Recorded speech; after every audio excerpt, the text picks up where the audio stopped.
Hello, good afternoon. So ngayong hapon, trip namin magluto ng French Ayo. fries.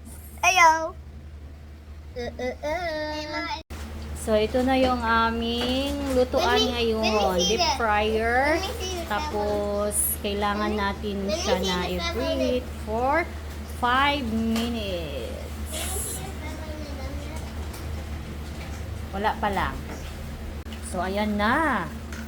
Hindi pa mainit yung ating mantika. Pinainit pa lang natin. O ayan na, init na yung ating mantika. Pwede na.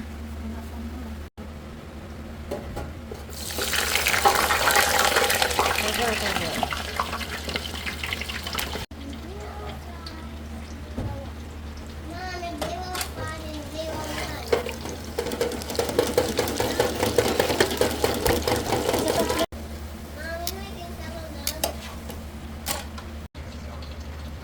Ito na yung naunang luto.